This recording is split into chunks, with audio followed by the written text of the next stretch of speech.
Yo, what's up guys? This is my 3 ways to fix storage space in Diablo 4.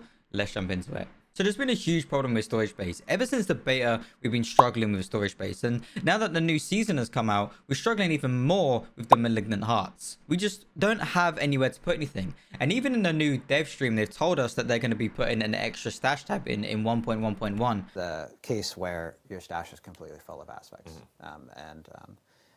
Certainly having an extra stash tab will not hurt that problem, but I think there's more that we'd like to do. That doesn't solve really any issue, especially in new seasons to come. There's going to be even more to put in the stash, and to be fair, I don't want to have to filter through 10-20 different stash tabs that have all of my loot in it. It's not the way to go about storing our stuff, and I actually think it's a lazy way. So I kind of like the way that Diablo has gone about it. I believe that they're trying to innovate a way to try and fix the storage space issue instead of just giving us more stash tabs.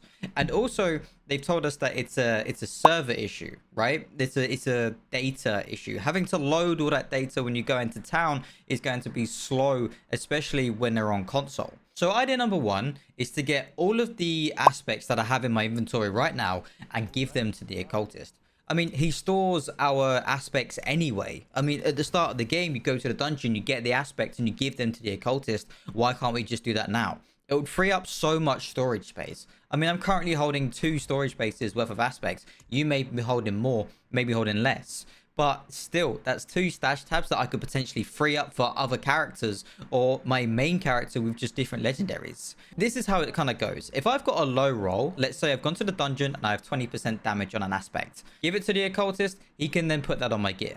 I then farm, get a legendary, 25% damage, give it to the occultist. He now upgrades the 20% damage to 25% damage. And then he gets that, and I can just put it on my gear. That means I don't have to keep storing all of these aspects in my inventory waiting for a max stat roll, when I can just max stat from the occultist because I found it and gave it to him, and now kind of we're good to go. It also allowed me to change between different builds as well. If I found like a max roll, I'm not going to be using it because it doesn't go with my current build, but then I want to try something out, I can then put it on my gear. It will cost gold, whatever, resources, and then I can put that stuff on my weapon, on my chest armor, whatever, and then I can try it. It doesn't work, I can replace it with another one. It kind of frees up one space and allows me to test other builds as well. So idea number 2 is very similar to idea number 1, but I understand that the Blizzard devs, the Diablo devs, want us to keep farming and stay in the game as much as possible, right? To enjoy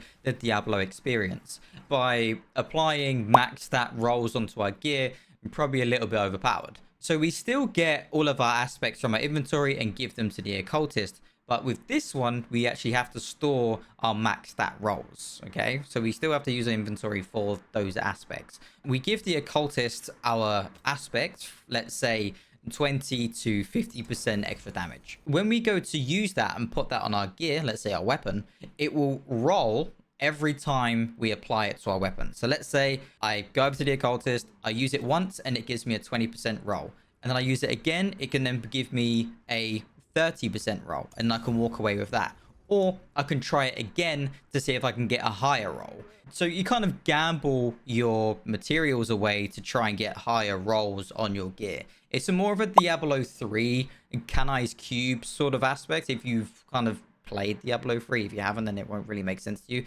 But it's kind of like a more of a gambling thing. So you use your resources to get better rolls on your gear, but then you can get worse rolls at the same time, and it will keep replacing it every time. Idea number 3 is very similar to idea number 1 and 2, where we have to get out the aspects from the storage tab and then give them to the occultist. Because I believe most of the storage issues do come from hoarding so many aspects in the storage tab, and that you can't really re-roll and change different builds. So that's what I'm trying to think about, like moving around a little bit more efficiently. So we take out the aspects, we give them to the occultist. On top of that, what we can do is throughout the world tiers, we get a little bit more from going up in those world tiers from the dungeons. Let's say we get 20% damage of completing the first dungeon on an aspect, right? Because we get those aspect drops. Then in World Tier 2, it gives a 10% drop when completing a dungeon. World Tier 3 gives a 40% drop. World Tier 4 gives a 50% drop. Then it goes over to the Occultist. Just gives us a little bit more of a reward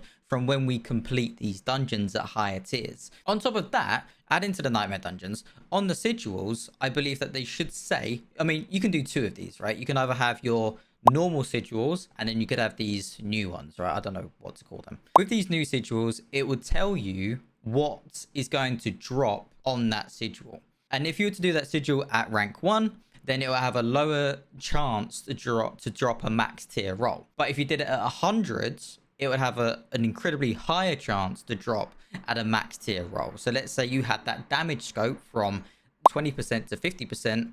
If you did it at 1, it's obviously going to drop lower, but still has a chance to be max. But if you did it at Nightmare 100, then it would have a higher chance to drop at that higher rank of 50% extra damage. And it gives you more of an incentive to go and try and push those higher tiers. So this is more of an addition to everything else. I don't believe that the rings, amulets, gems, sigils, potions, malignant hearts, and aspects should be taking up 2 slots in our inventory. Look at how big this thing is! I mean, how big does this Nightmare sigil need to be? If you think about it in terms of size, it's the sigil is the same size as a chess piece. And I personally don't believe that that is correct. And the same thing for like a necklace and a ring. Like, it doesn't really make sense to me. I mean, back in Diablo 3, they only took up half of a slot, which I personally think that they should take up in Diablo 4, allowing us to free up a little bit more space. Okay, guys, so that's my 3 things that I would fix with the storage space. Let me know if you've got any ideas as well. Put them in the comment section below. I'd love to hear them, and I'll see you in the next one.